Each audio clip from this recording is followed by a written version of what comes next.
I would like to introduce.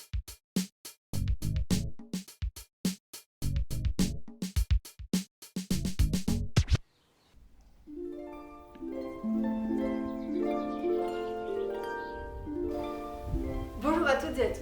Après un an d'absence, me voici de retour avec cette fameuse vidéo « Pourquoi faire des herbiers ?»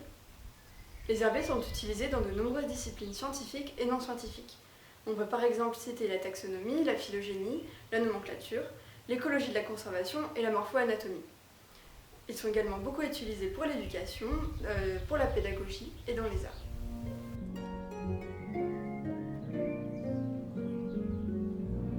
Les spécimens d'herbiers sont tout d'abord indispensables pour la nomenclature botanique. En effet, ce sont ces spécimens qui vont faire le lien entre le nom théorique scientifique et le monde réel. Le Code international de nomenclature botanique exige qu'un spécimen type, c'est-à-dire une planche comme les autres, mais qui sera désigné comme spécimen de référence, soit déposé lorsque l'on souhaite déposer un nouveau nom, qu'il s'agisse d'une nouvelle espèce ou bien de changer le nom d'une espèce déjà existante. L'intérêt d'un objet physique est qu'il peut conserver des propriétés qu'une photo ne pourra jamais avoir. Par exemple, une forme en 3 dimensions ou encore des traces moléculaires. Les analyses moléculaires qui peuvent être conduites sont de plusieurs sortes.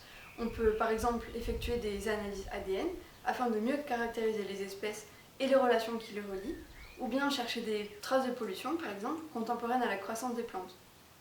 On peut au final déduire plusieurs paramètres environnementaux à partir de l'échantillon s'il a bien été préservé. On a également vu des cas où des graines conservées dans les herbiers ont permis la réintroduction d'espèces qui paraissaient éteintes dans la nature. Des herbiers sont réalisés par les humains depuis plusieurs centaines voire milliers d'années et constituent en cela une base de données très importante. On peut par exemple comparer des données climatologiques obtenues via des relevés directs ou indirects avec ces spécimens.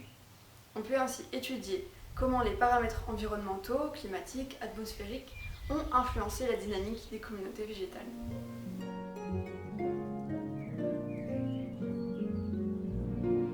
Les herbiers ont également un rôle pédagogique très important, notamment dû au temps nécessaire à leur réalisation, comparé à la prise de photos par exemple.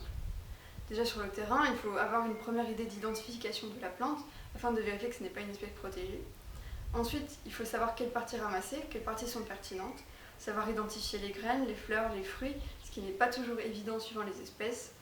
Enfin, une fois arrivé à la maison, il faut le temps du séchage, ensuite de la mise en planche, de l'étiquetage, et tout ce processus va prendre un temps relativement conséquent, mais va permettre au final de beaucoup mieux comprendre les plantes que l'on a ramassées et également de s'en souvenir de façon beaucoup plus pérenne. Une photographie est si vite prise qu'on l'a vite oubliée une fois arrivée à la maison. Il existe différentes sortes d'herbiers, dont des herbiers pédagogiques.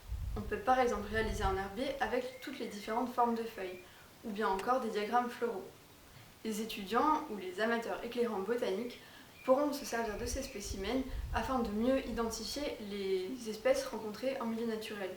Je trouve personnellement qu'avoir un spécimen physique permet d'avoir une vraiment bonne idée des échelles, ce qui est pour moi parfois difficile à reconnaître sur les photos.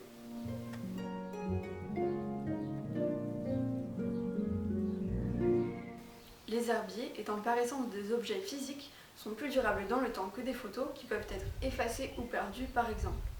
Il faut quand même garder à l'esprit que de nombreux herbiers ont brûlé à travers le temps ou ont été détruits parfois de manière intentionnelle.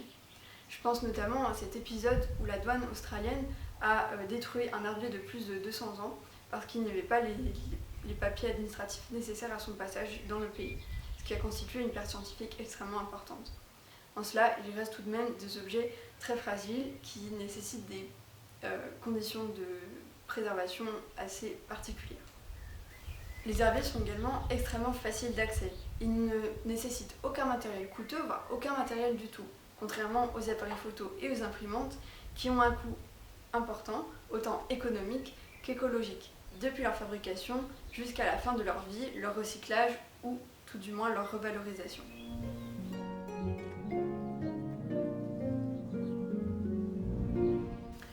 Les herbiers permettent enfin de sensibiliser à la botanique, mais aussi au respect de la biodiversité en général.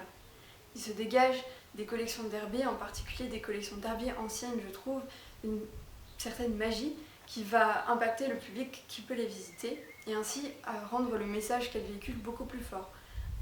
entraînant, je l'espère, des changements dans notre société concernant le respect de la nature et des plantes en particulier, beaucoup plus fort. Je pense qu'il est intéressant de ne pas oublier le côté plaisant et artistique des herbiers, qui peuvent être extrêmement personnalisés avec des dessins, des reliures, ou bien simplement la façon dont les plantes sont disposées sur la planche. Ils sont extrêmement faciles d'accès et sont une superbe porte d'entrée dans le monde de la botanique qui peut paraître un peu fermé et rigide parfois.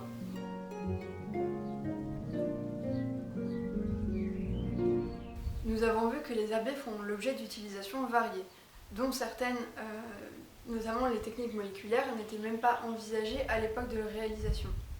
Ceci implique que les herbiers que nous réalisons aujourd'hui pourront peut-être faire l'objet d'analyses dans le futur qui n'existent pas encore.